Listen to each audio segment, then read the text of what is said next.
Bertemu kembali, Saudara. Polda Jawa Barat membentuk tim hukum untuk menghadapi gugatan pra-peradilan yang diajukan kuasa hukum tersangka Peggy Setiawan dalam kasus pembunuhan Vina dan Eki.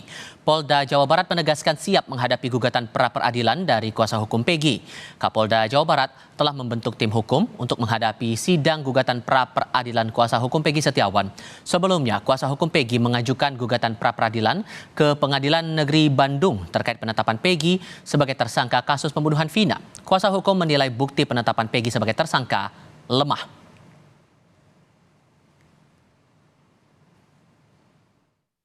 Pra-peradilan. Jadi tim pra-peradilan ini dibentuk tentunya untuk menghadapi gugatan permohonan pra-peradilan dari tersangka PS atau kuasa hukumnya, ya. Nah, sejauh ini Bapak Kapolda telah memerintahkan untuk membentuk tim tersebut dan sudah dibentuk. Tentu kami akan menyiapkan terkait gugatan permohonan pra-peradilan yang dilakukan. Tapi sampai saat ini, ya sampai siang hari tadi, kami dari Polda Jabar belum menerima rilas panggilan dari pengadilan. Pengadilan Negeri Bandung telah menerima pengajuan pra-peradilan tersangka Peggy Setiawan, tersangka kasus pembunuhan Vina dan Eki. Sidang perdana pra-peradilan Peggy dijadwalkan berlangsung pada Senin 24 Juni 2024 dengan hakim tunggal. Sidang perdana akan digelar secara terbuka dan berlangsung selama 7 hari. Udah kami terima pengadilan dan itu nomor 10 Pratit ya 2024 ya, dan langsung ketua pengadilan langsung menunjuk hakim tunggal yaitu Bapak Eman Sulaiman SH dan panitia penggantinya adalah Muhammad Atta, dan dia akan dilaksanakan sidang pertamanya tanggal 24 hari Senin.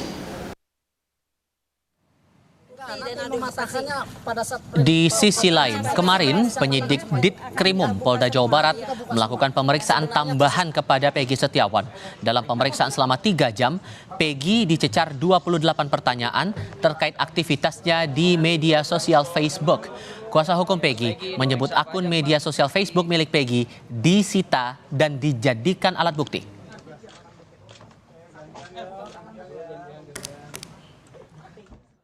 BAP ini fokus sekitar medsos, yang mana pada saat klien kami ditangkap itu HP-nya kan dirampas, ya disita lah gitu ya, disita. Mohon maaf saya ulangi, disita oleh pihak kepolisian, mungkin dijadikan barang bukti.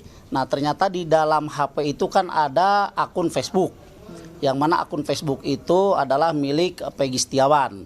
Di dalamnya Peggy Setiawan banyak berteman, tetapi ternyata pertemanan itu tidak ada kaitan dengan peristiwa ini. Ada permainan untuk melindungi seseorang atau mendapat bayaran dari seseorang untuk mengaburkan kasus, itu sudah sebenarnya sebuah permainan yang jahat. Kuasa hukum Peggy Setiawan, tersangka yang disebut polisi sebagai otak pembunuhan Vina dan Eki, mendatangi kantor Komisi Yudisial kemarin.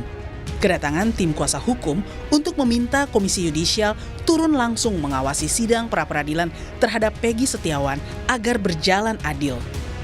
Tim kuasa hukum menilai banyak pelanggaran dalam penahanan Peggy di kasus Vina karena alat bukti yang digunakan polisi sebagai penetapan tersangka dinilai kurang kuat.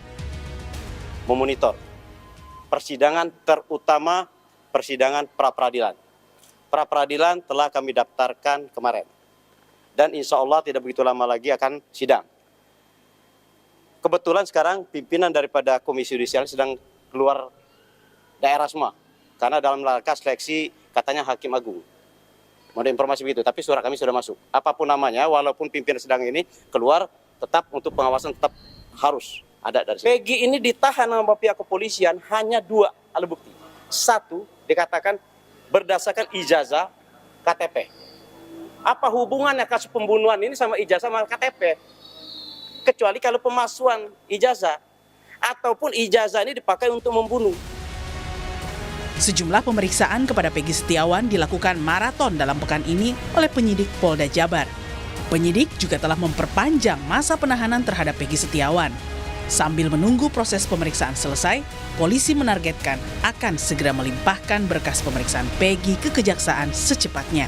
Kita akan berusaha secepatnya menyerahkan berkas perkara dan menyampaikannya kepada pihak jaksa penuntut umum, ya, pihak kejaksaan.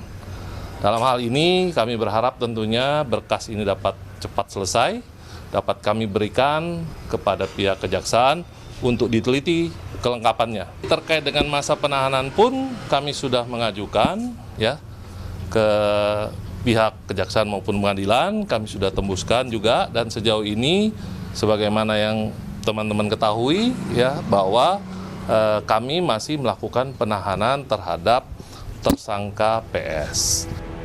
Mantan Menko Polhukam Mahfud MD menyoroti proses hukum terhadap kasus pembunuhan Vina dan Eki 8 tahun silam yang kini dibuka kembali.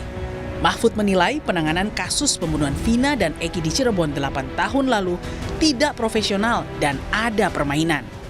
Mahfud pun mengkritik penyidik polisi yang menghilangkan 2 buron dalam daftar pencarian orang. Padahal DPO ini sudah masuk dalam dakwaan jaksa hingga putusan hakim di pengadilan. Ada permainan untuk melindungi seseorang atau mendapat bayaran dari seseorang untuk mengaburkan kasus, itu sudah sebenarnya sebuah permainan yang jahat. Nah, saya cenderung ini lebih dari unprofesional. Ya, ada permainan. Yang 2 orang yang buron ini kok sekarang dibilang dulu salah sebut.